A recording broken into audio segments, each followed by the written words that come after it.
سەری ساڵی هەموو گەل و وڵاتێک باسی پێشکەوتن و گۆڕانی ژیانە جگە لە باشووری کوردستان کە تەنها ڕەقس و سەمای شەوی سەری ساڵی لە ئەوروپا و وڵاتانی پێشکەوتوو دەچێ گەرنا هەموو کۆتایی ساڵێک تەنها و تەنها قەیران و نەهامەتی و کارەساتەکان زیاتر و زیاتر دەبن.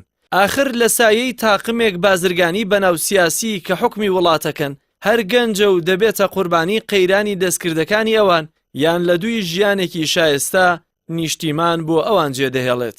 بە بڕوای مامۆستایەکی زانکۆش نیشتیمان هی تاقمێکی سیاسین کە خۆیان لێرن و منداڵەکانیان لە دەرەوە نەکی توێژێک کە ژیانیان لەسەری دەست ناکەوێت. بۆ وڵاتەکە جێڵی ئەگەر ژیان دابین کراوە لەبەرەوە نیشتیمان هی ئەو نەوەیە نییە کە نەدا ئامەزرێن نەکاری هەیە نە وەزیفەی هەیە.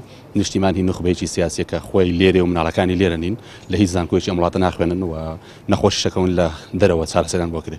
لەبەرەوە نیشتیمان هی کۆمەڵە مافیایەکە کە هیچ پەیوەندی بە گەنجەوە نیە و گەنجیش تا دەبێ ئومێدترە بێ. نیشتیمان ئەو خاکەیە کە تاڵان کراوە لەلایەن نخبەیەکی سیاسیەوە هیچ پەیوەندێکی بە گەنجەوە نیە. گەنجی ئێمە ئەو نەوەیە کە خەریکە خۆی دەخوا و خەریکە خۆی دەکوژێەوە لەگەڵ خۆیان مناڵەکانی دەکوژێەوە لە سەماڵ بینیمان هەموو کێشەی ئابووری کۆمەڵایەتی کەلتوریە کە گەنجەکان فرامۆش کراون وامە تا دێ بەرەو خراپتری شەڕە تا دێ بەرەو پەرپەربوون لەو پەرپەربوونی ئێستا جیاوازتر بەرەو گروپی چەتەگەری خراپتر بەرەو وێرانەیەشی خراپتر بە بڕای من. لە سایەی حکومڕانی 27 ساڵی ڕابردووی دوو حزبی حکومڕان و بە تایبەتی تاقمێکی دەستڕۆیشتووی ناو ئەو دوو حزبەش هەزاران گەنج لە پێناو دەستکەوتنی ژیانێکی شایستە ڕوویان لە ئەوروپا کردووە و بەدەیان گەنجیش دەریای ئیجە بووەتە نیشتیمانی هەمیشەییان بە بڕوای شارەزایەکی بەڕێوەبردن بە دادگەری و بوونی سیستەمی حکومڕانی و ڕێزگرتن لە یاسا و دامەزراوە حکومیەکان وڵات بەرەو پێش دەڕوات کاوەش تەنها بە حکومڕانانی ڕەشید دەکرێت.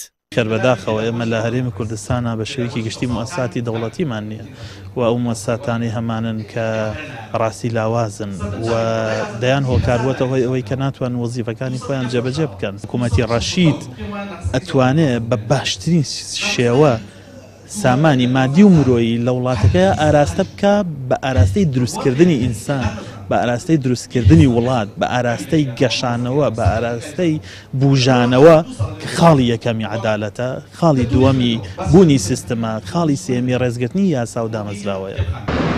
لە باشووری کوردستان کۆڵێ قەیرانی دارایی و سیاسی و کۆمەڵایەتی بووەتە خەرمانی حکومڕانی 27 ساڵی ڕابردووی دوو حزبی دەسەڵات کە نیشتیمانیان بۆ خەڵک کردووەتە دۆزەخ و خەڵکیش بە هیوای ژیانێکی بێکارەسات ساڵ دەژمێرن و خۆشیان سەری ساڵەکانیان هەر ساڵە و لە وڵاتێک تێدەپەڕێنن.